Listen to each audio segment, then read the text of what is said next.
बहुत समय पहले गौतम बुद्ध का एक शिष्य भिक्षु नामक था। भिक्षु बहुत ईमानदार और नेक जीवन जीने का प्रतिबद्ध था। वह दिन भर मेहनत करता और अपने गुरु के उपदेशों का पालन करता था। एक दिन उसने गुरु से एक सवाल पूछा, गुरुदेव, इस संसार में सबसे महान क्या है? गौतम बुद्ध मुस्कुराए और उत्तर देने लगे, बहुत सही सवाल पूछा है मेरे शिष्य। सुनो, एक समय का यहाँ कारवां था। गुरु ने शिक्षा का अद्भुत किस्सा सुनाया। बहुत समय पहले एक गांव में एक ब्राह्मण रहता था। वह बहुत ही ज्ञानी और पूज्य था। उसका ज्ञान लोगों को आकर्षित करता था और उसे समाज में बड़ा सम्मान मिलता था।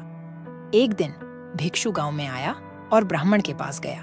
भिक्षु ने ब्राह्मण से कहा, भगवान, मुझे आपसे कुछ सीखना है, कृपया मुझे आपका शिक्षा दें। ब्राह्मण ने मुस्कुराते हुए कहा, अच्छा, तुम मेरे साथ रहोगे और मेरे साथ हर कार्य में मदद करोगे। भिक्षु ने खुशी खुशी ब्राह्मण के साथ रहने का समझौता किया। दिन भर वह ब्राह्मण की सेवा करता और उसके उपदेशों का पालन करता। धीरे धीरे उसने ब्राह्मण के बारे में बहुत कुछ सीखा और उसकी आदतों को अपना लिया।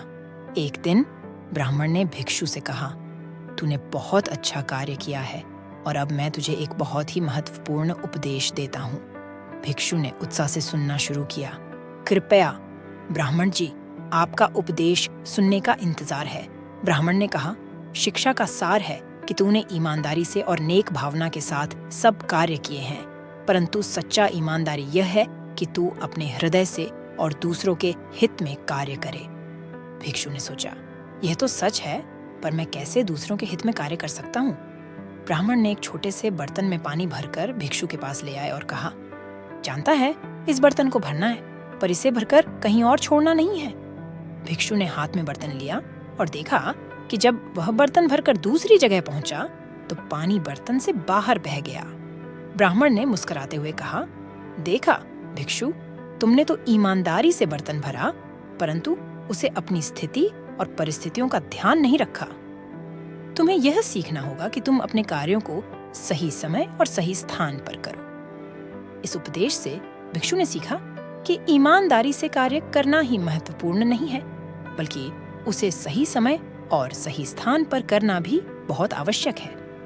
उसने इस उपदेश को अपने जीवन में अमल में लिया और दूसरों के हित में कार्य करने का संकल्प किया। गुरु ने अपने शिष्य से कहा, तुमने सीखा कि सच्ची ईमानदारी ये है कि तुम अपने कार्यों को सही समय और सही स्थान पर करो।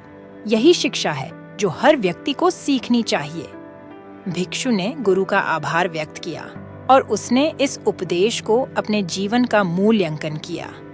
वह नहीं सिर्फ खुद को सुधारता गया, बल्कि उसने अपने आस-पास के लोगों को भी प्रेरित किया। एक बार भगवान बुद्ध जेतवन विहार में रह रहे थे। भिक्षु चक्षुपाल भगवान से मिलने के लिए आए थे। उनके आगमन के साथ उनकी दिनचर्या, व्यवहार और गुणों की चर्चा भी हुई। भिक्षु चक्षुपाल अंधे थे। एक दिन विहार के कुछ भिक्षुओं ने कुछ मरे हुए कीटों को चक्षुपाल की कुटी के बाहर पाया और उन्होंने चक्षुपाल की निंदा करनी शुरू कर दी कि उन्होंने इन जीवित प्राणियों की हत्या की। भगवान बुद्ध ने निंदा कर रहे उन भिक्षुओं को बुलाया और पूछा कि क्या तुमने भिक्षु को कीड़े मारते हुए देखा है? उन्होंने उत्तर दिया, नहीं। इस पर भगवान बुद्ध ने उन साधकों से कहा कि जैसे तुमने उन्हें कीड़ों को मारते हुए नहीं देखा, वैसे ही चक्षुपाल ने भी उन्हें मरते हुए नहीं देखा और उन्होंने कीड़ों को जानबूझकर नहीं मारा है, इसलिए उनकी भर्त्सना करना उचित नहीं है। भिक्षुओं ने इसके बाद पूछा कि चक्षुपाल अंधे क्यों हैं? उन्होंने इस जन्म में अथवा पिछले जन्म में क्या पाप किए? भगवान बुद्ध ने चक्षुपाल के बारे में कहा कि वे पूर्व जन्म में एक चिकित्सक थे। एक अंधी स्त्री ने उनसे वादा किया था कि यदि वे उसकी आंखें ठीक कर देंगे तो वह और उसका परिवार उनके दास बन जाएंगे। स्त्री की आंखें ठीक हो गईं, पर उसने दासी बनने के भय से यह मानने से इनकार कर दिया। चिकित्सक को तो पता था कि उस स्त्री की आंखें ठीक हो गई हैं। वह झूठ बोल रही है। उसे सबक सिखाने के लिए या बदला लेने के लिए चक्षुपाल ने दूसरी दवा दी। उस दवा से महिला फिर अंधी हो गई। वह कितना ही रोई पीटी, लेकिन चक्षुपाल जरा भी नहीं पसीजा। इस पाप के फलस्वरूप अगले जन्म में चिकित्सक को अंधा बनना पड़े था।